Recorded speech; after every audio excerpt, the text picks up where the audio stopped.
getting up like 5 in the morning and going to work at 6. You hardly see that anymore.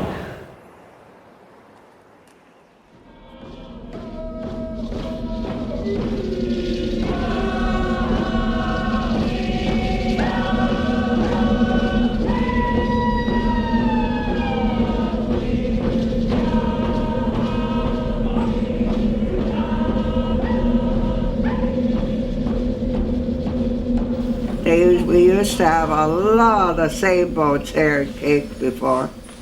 And then there's a lady way up, standing way up.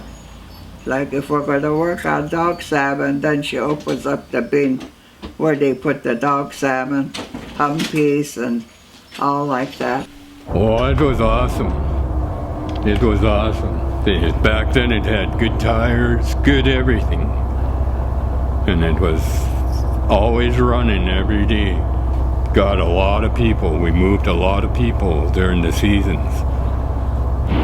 I mean, you got 6-pack abs riding in it, but it was good. You didn't get rained on or nothing. They had bus stops, so the Argentine people had to get up and go to work at 7:30. Then the next bus, I guess, gets a filler. Then the next bus where they catch fish and cases. You missed the bus, you missed the bus. We only went around once. And that was it. But it was perfect at the time. At one point, more than 150 canneries generated 80% of Alaska's territorial revenue.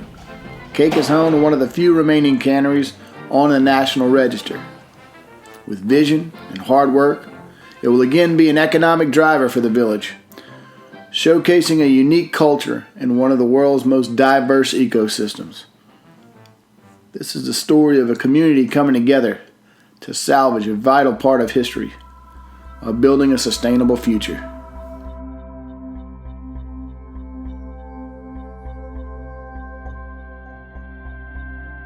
And we're just about the center of the southeast panhandle, if you can make that out. And that has us about halfway in between Ketchikan and Juneau.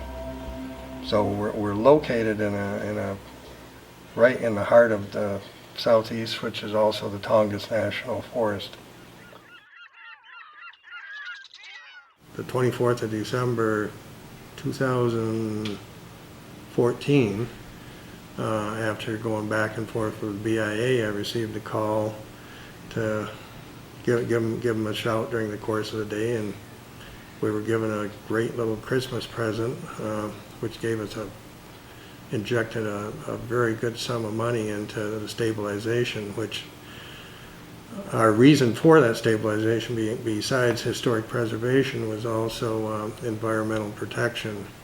Because if the cannery had a catastrophic collapse, it would have been quite a cleanup to do. So in the long run, stabilizing and saving this cannery building has actually saved probably 2 or 3-fold cleanup costs if something would have happened. The value of the building comes from the use of the building. Just like at school, you guys use that school. What did you want this place to be? We'd like to have it as my office, but we'd also like to reuse it for economic development, whether it's a tannery or a food processing place, like for our elders. A movie theater. Because it gathers people around to watch something that people can think about, can dream about, and possibly do, if it's documentary films like they're doing here, or popular films that other people are seeing. But it brings people together and you get exposure to young kids like you about different subjects, good subjects. Right next to us, we built this dock with that big float. You can drive down to it. And you see the tour boats coming in, like tomorrow morning, I think there's one, or tomorrow afternoon. They just walk right up. Ultimately, we'd like to have them come through here. They would pay a fee per person, walk through, and we tell them the history. of the cannery and show some of the old equipment, old photos. You walk around the other side, there's part of another warehouse over there. We'd like to have people that made arts and crafts to sell like at a flea market. So the tourists can come through and possibly support the local economy. So the reuse would be important.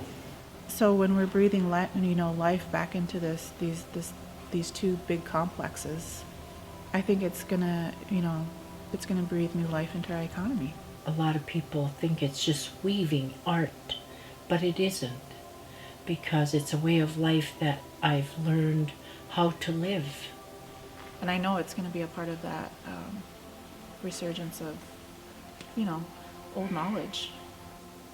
In processing, harvesting, processing, weaving, gifting. This isn't new knowledge, it's old knowledge coming back. And, we have just an insurmountable amount of space to showcase that. Whether it's plants, whether it's, small scale, value added game or fish or berries, that has a value. Bringing us back to who we are and trying to develop comfort for our people so that they can become carvers and weavers and entrepreneurs of their own, whatever it might be. Oh, Larry would come and wake me up pretty much. I wasn't ready to work when I was a kid. I was 17, and I'd hear the car honking outside, and Larry'd be out there waking me up, ready to go to work at the cold storage. Gave me a work ethic. This was big back then. Everybody worked. It's important. I mean, this place is important again.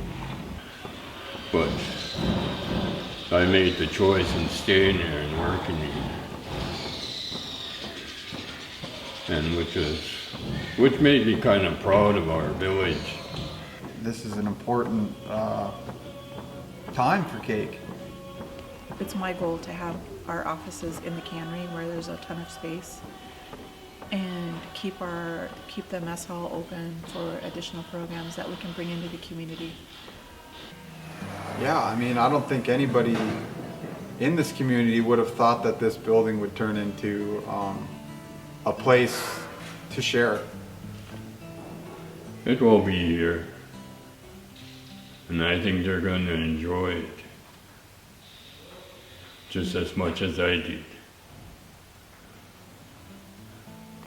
Now it's worth keeping.